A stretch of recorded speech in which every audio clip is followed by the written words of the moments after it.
Human design, boundaries, and empathy. There are 9 centers in the human design wave chart.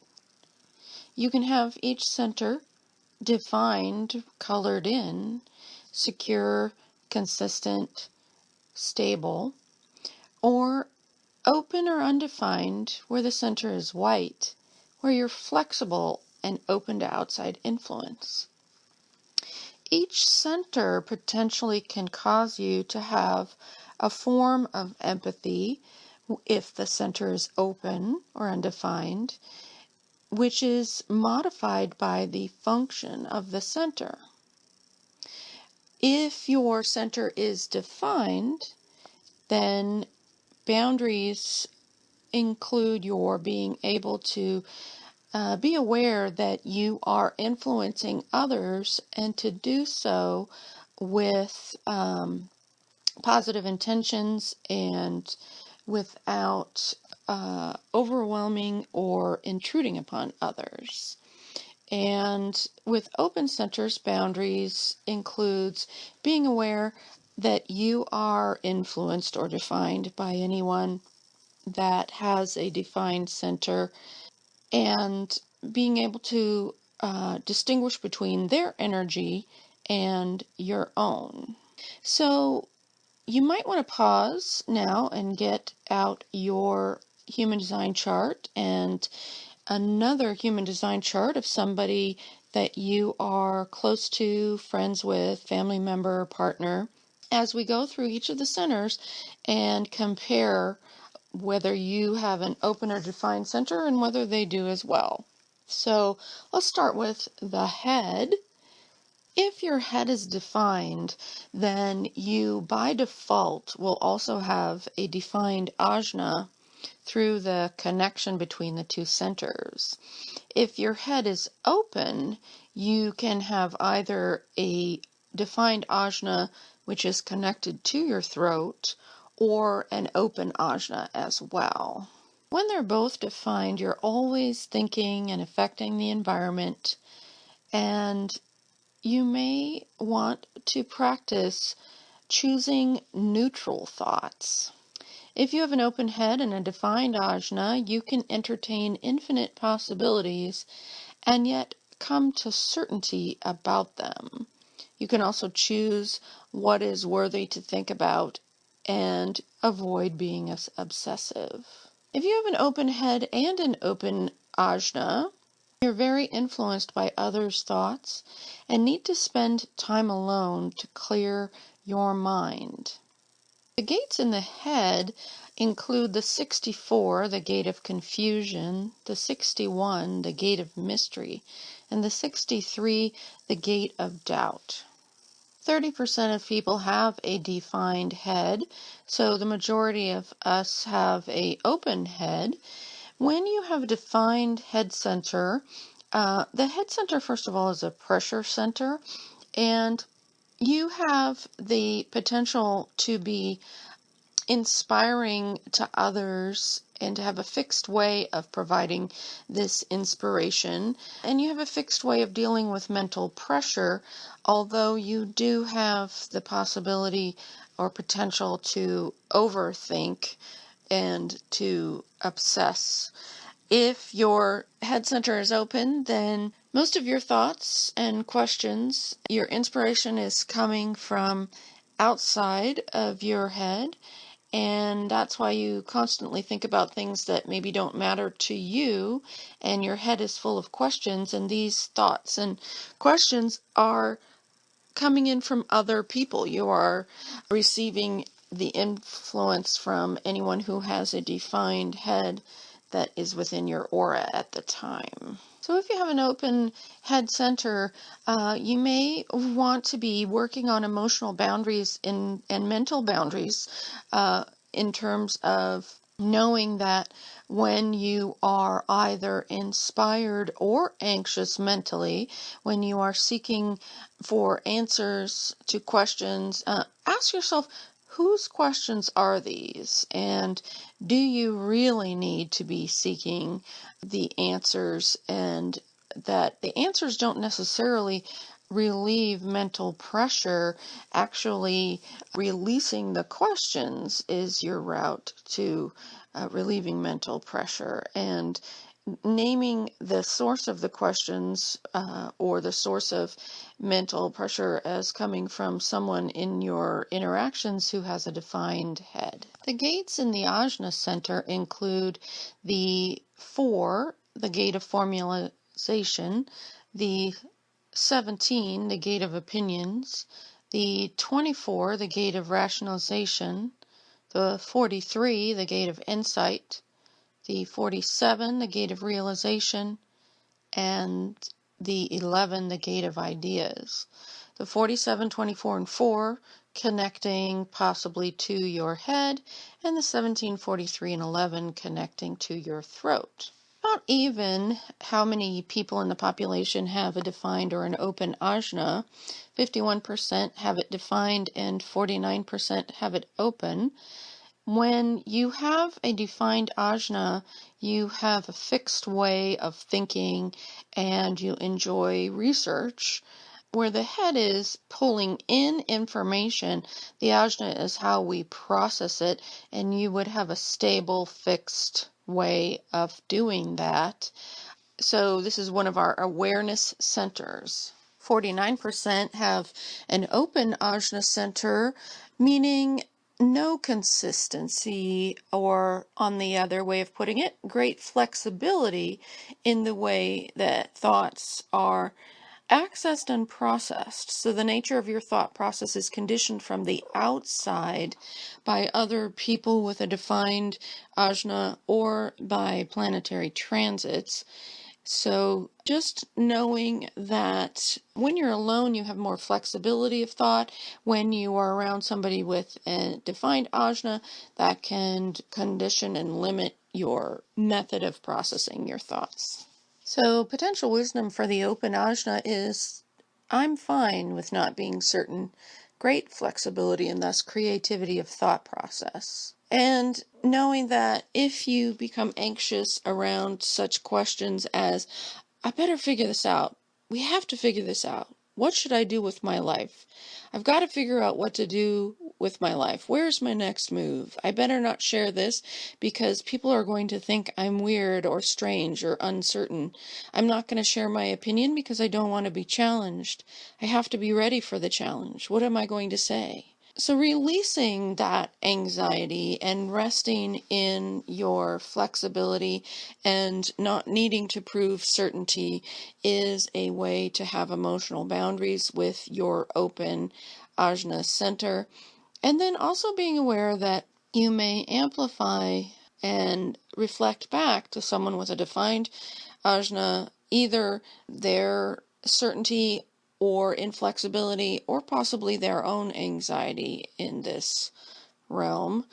And if you have a defined ajna, being aware of being potentially intrusive or limiting or inflexible in your manner of responding to someone else's flexibility of how they process their thoughts. With the throat center, both defined and undefined throats can actually talk too much. When you have a defined throat, you are either a manifester or a manifesting generator, and another piece of the defined throat is to remember to inform before manifesting or taking action. There are 8 gates in the G center, also known as the self center. The 1 relates to unique contribution and going up to the throat.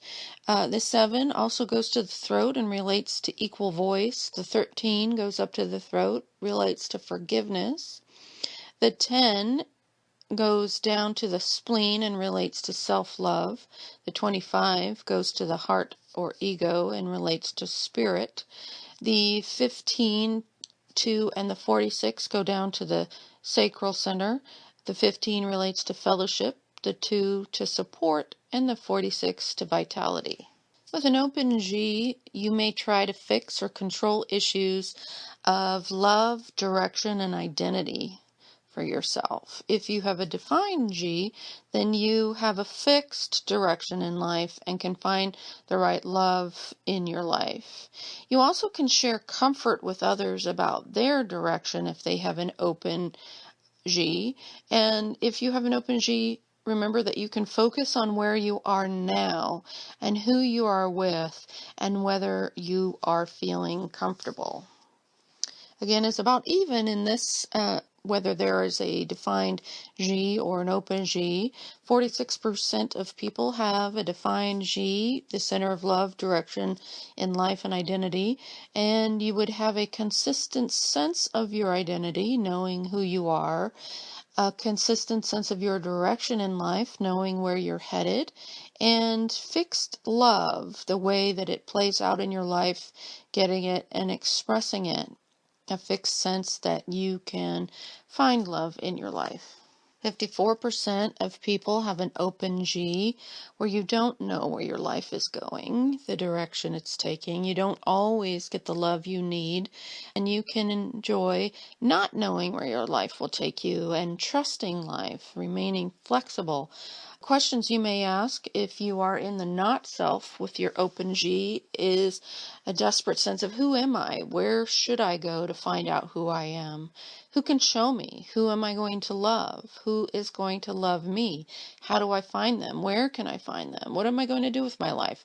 Where should I go to figure out what to do with my life? Is it there? Is it here? Where is it? Do I feel lost?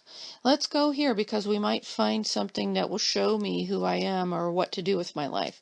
Let's have a relationship with this person because I'll get a sense of who I am. However, the potential wisdom for your open G is to no longer look for love, the direction in your life, or who you are, your identity, yourself out there. And by focusing on living in according to your design, to your authority, love comes to you and you know the next step to take when the time is right. So resting in feeling what makes you feel good, and at times also not knowing those things and just embracing your flexibility. So in terms of boundaries here, if you have a defined G, knowing that your highest intention is to help others find direction consciously and positively rather than unconsciously providing this for them. And if you have an open G, recognizing that you may be dependent on others for that direction. You may feel that you need to be with someone with a defined G to give you that sense of self, rather than consciously receiving that direction, but also knowing that that's not the only source of that for you. With the heart, ego, or will center, when you have that center open, remembering that you have nothing to prove, also that you don't have a consistent willpower, so you shouldn't make promises. You can say that you will try to do something, but that not giving a definite I'm absolutely going to do something, or even a promise to yourself around whether you will have the willpower to follow through on something, remaining flexible there. If you do have this center defined, then you have that consistent willpower and consistent self-worth. But don't expect others to have the same. You may not understand what it feels like to have this center open. And the other aspect around this center is that it can be the authority, ego projected or manifested, exclusive only to manifestors and projectors. Only 35% of the population, so a minority, have that defined ego heart center where they will have consistent self-worth and self-esteem and willpower. And with this definition, you are here to embrace the material plane fully as you have the willpower to manifest and to feel secure in your ego. You do also love to spend money if this center is defined. with this center, undefined or open, 65% of you will have that. There is no consistency in implying your willpower. Therefore, you may have lower self-esteem, or your self-esteem will be set. You can also have higher self-esteem, but you'll have a tendency to overcompensate by being perhaps too competitive or in control, and too much emphasis on proving your worth to others. And you may tend to want to make promises, which you actually should not do with this center open. When in the not self, you may be thinking, I better do this. If I don't, I won't be worthy. I have to be in control. I have to be brave.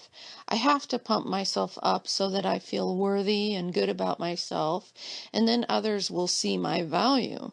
Well, if I just tell it like it is and make this promise, then they will see how wonderful I am. And they'll think I can do this, so I better prove to them that I can. If I'm in control, then I can prove my worth.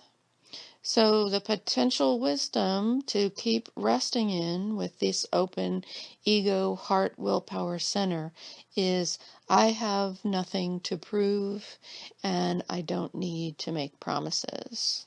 So boundaries between these two centers relate to the defined ego person feeling secure and possibly appearing arrogant and not understanding, or perhaps putting down someone with the undefined ego center, and then being aware that the open heart can notice or track whether the other person with the defined center really has the ability or justification for their sense of self-esteem and worthiness. You have an ability to reflect that back to the other person, and need to have a sense that that's the other person's issue, and separate that, having an emotional boundary around that. There are 9 gates in the sacral center. The 34 is the gate of power. The 3 gates that lead up to the G center are Gate 5, the gate of fixed rhythms. Gate 14, the gate of power skills. Gate 29, the gate of saying yes or perseverance. Gate 27 leads to the spleen, and that's the gate of caring. Gate 59 leads to the solar plexus, and that is the gate of sexuality. And the 3 gates that lead down to the root are the 42, the gate of growth, Gate 3, the gate of ordering, and Gate 9, the gate of energy for detail.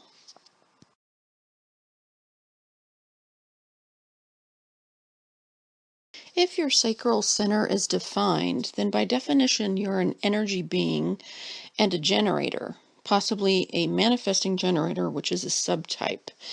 If your sacral center is not defined, undefined or open, then you are a non-energy being and one of the 3 other aura types: the manifester, the projector, or the reflector. With an defined sacral center, you can harness an incredible amount of energy as long as you're choosing the right projects. And if you have an undefined sacral center, you may work but in spurts, and you need to stop working whenever you get tired. About 70% of the population is a defined sacral being, and with this, they automatically are generators, and they can respond with the sacral voice, which means a guttural sound rather than words or using the mind. So you would ask yourself or have someone else ask you, do you like chocolate? Uh-huh. Do you like vanilla? Uh-uh. And you have consistent access to vitality, energy. You're a worker and a builder, but generators have also been the slaves of the world.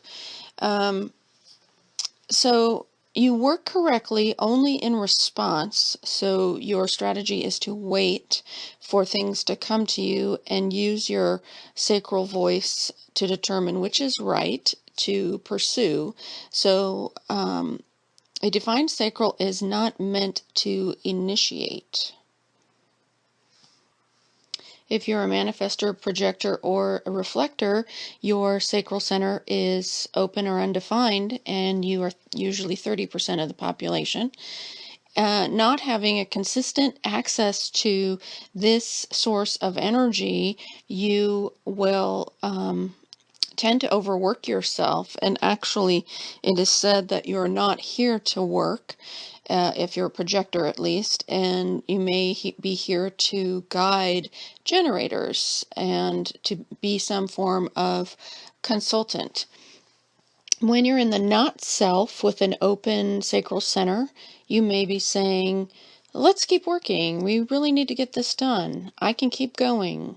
Let me just get a cup of coffee. We can do that too, not a problem. We're not tired yet.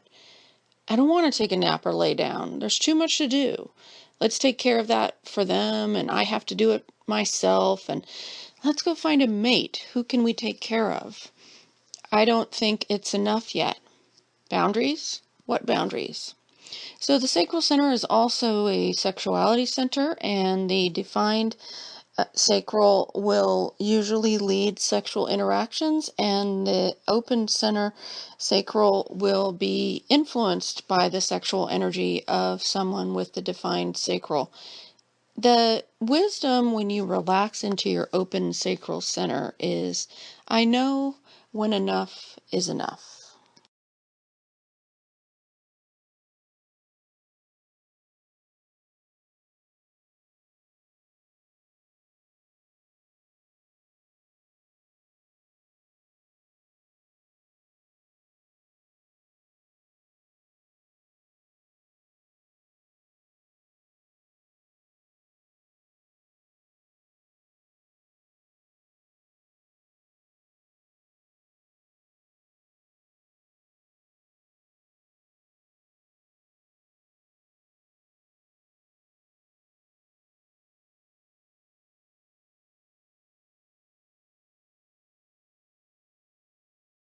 The gate 48 is the fear of inadequacy.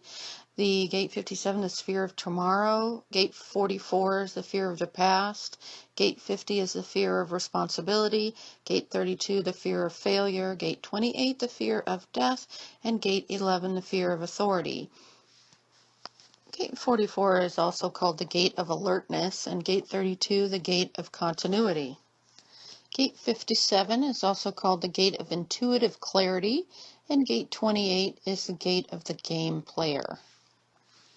Gate 48 is the gate of depth, and gate 18 is the gate of correction. If you have an undefined spleen, then you have no consistent source of well-being, whereas a defined spleen provides a consistent source of well-being. So there's a typo there. With an undefined spleen, you may hold on to things that are no longer good for you, but you can also sense when others are unhealthy. And when you have a defined spleen, you may ignore your instincts in the moment, and you can also help other people feel good. If this happens to be your authority, if you have splenic authority, then you need to listen to your quiet voice of intuition, which only speaks once. 53% of people have defined spleen, so it's about 50-50. And again, that means you have a strong intuition, a reliable immune system, and a fixed way of dealing with fears, which is why the gates are labeled by the fears they relate to. And this can result in your feeling a general inner security. Whereas 47% of the population have an open spleen, and that means that you You can't rely on your intuition. It's inflexible, and you're more open to all kinds of fears. You may have a weaker immune system, making you very sensitive to your body. But you are able, so here's a type of medical empathy or medical intuition.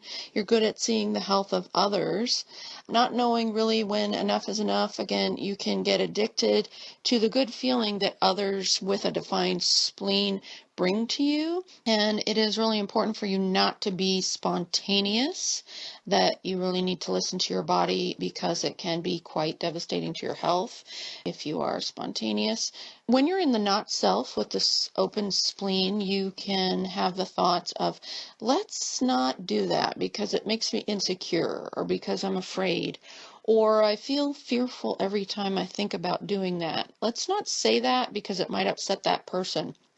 I'm afraid of doing that because I'm afraid of what the outcome will be, or what the future will bring, or I'm afraid of responsibility or criticism. So resting in the potential wisdom of your open spleen, which is knowing what is healthy for you or not, and who is healthy for you to be around, and having emotional boundaries around picking up on the health conditions of other people, knowing that they're not your own, and doing what you need to do to be in your own energy.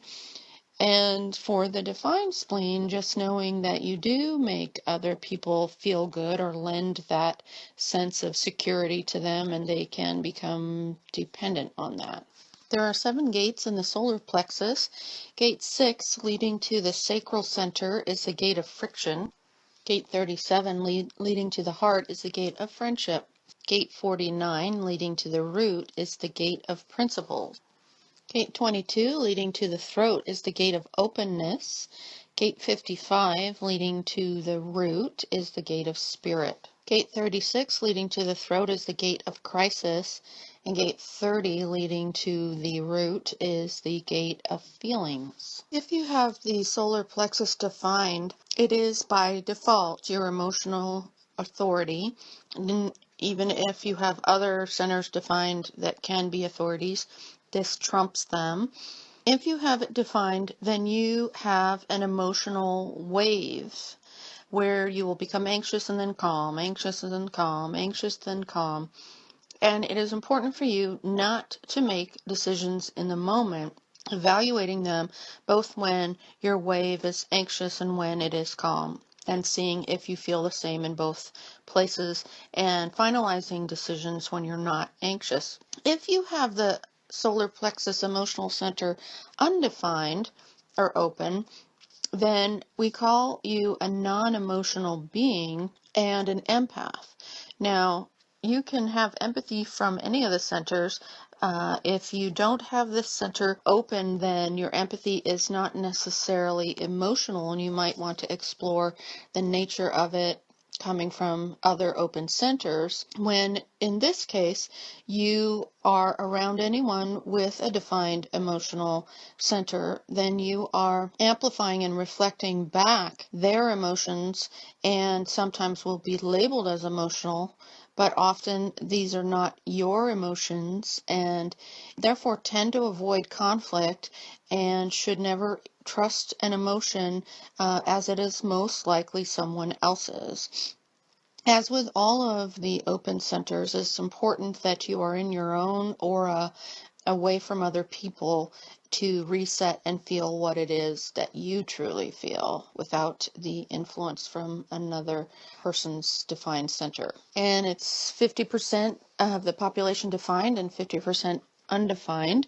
Again, if you have it defined, then you have the emotional wave that's part of your mechanics, and you can never get rid of that. Begin to just ride this wave and get to know your pattern, going up and everything feeling wonderful, or feeling activated and too intense, and then going down and things feel grim and there doesn't seem to be hope.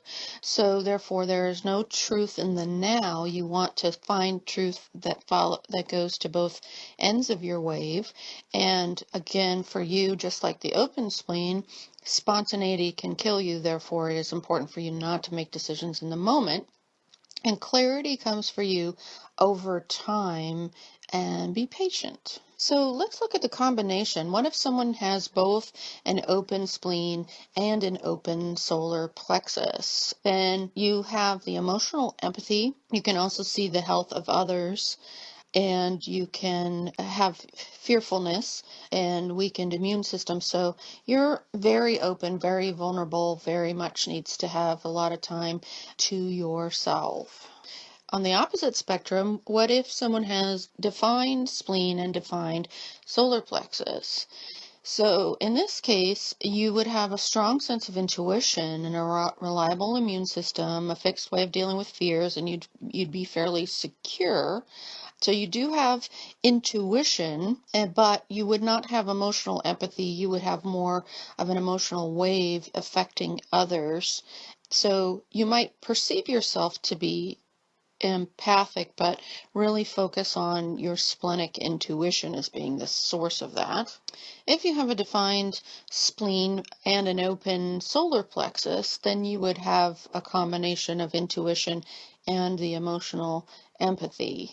So you would have a inner security, a fixed way of dealing with fears, having a reliable immune system, but having a very defined intuition, and then having a great sensitivity to the moods of other people, and sometimes amplifying and pulling in their emotions. So being able to be identifying other people's emotions and being clear that oftentimes the emotions you're feeling are actually theirs. The reverse, if you have an open spleen and a defined solar plexus, would mean that you would be able to feel and see the health of other people. You would tend to be more fearful, having a weaker immune system, and you would have an emotional wave. Therefore, you, in both cases, really need to avoid spontaneity, need to be in your own aura to feel and listen to your intuition, but not being able to really rely on it as well as someone with a defined spleen. The root center, finally, has 9 gates. The 3 that go up to the sacral are the 53 gate of beginnings, the 60 gate of acceptance, and the 52 gate of inaction. The 3 that go to the spleen are the 54 gate of drive, 58 gate of vitality, and in the middle there the gate 38, the gate of the fighter. And the 3 that go to the solar plexus are the 19 gate of wanting, the 39 gate of provocation, and the 41 gate of contraction. The root is a pressure center like the head is. If you have the root center defined, then you have a consistent way of dealing with stress, whereas if it's open or undefined, you do not. If it is open and undefined, you may be addicted to adrenaline, or conversely, you could be averse to adrenaline and need to use your strategy to decide what is worthy of dealing with quickly. If you have it defined, then you can be hard on others who can't deal with stress. You also may hold pressure in your body, and you need to process your own pressure through your design and authority and strategy. The majority of people have the root defined, 68%, and having that fixed way of dealing with physical pressure and a drive to do things that helps create movement in your life. You can also keep your cool and not allow others to pressure you. You have a natural ability to deal with and release pressure. You actually tend to pressure others, and you're sending out energy from this center to people who have the root center open. The 32% of people with the open root tend to do things fast and work hard because they're constantly trying to get rid of this pressure, which is actually never going to go away, at least when you are around anyone with a defined root. You have the potential, if you can get past that, to naturally be still and allow pressure to flow through you without acting upon it. When in the not self with the open root, you may be thinking, I better hurry up and get this done. I have to start something new now. How can I get past this limitation? What am I going to do to make my life better? Where's my purpose? I have to achieve something in my life. What am I going to focus on? I need something to focus on. I need to be needed. Who needs me? Where can I go to be needed? Where's my passion? What am I passionate about? I don't want to waste any time. I have to get this done. So, in order to relax from that into your potential wisdom for having the open root is you get to know what pressure is correct for you or not. You also, when you're feeling pressured, need to figure out who is in your aura at the moment that has a defined root that may be pressuring you in order to have boundaries there. And again, if you have the defined root to have boundaries around, you can motivate people but not push them past their own pace at dealing with stress.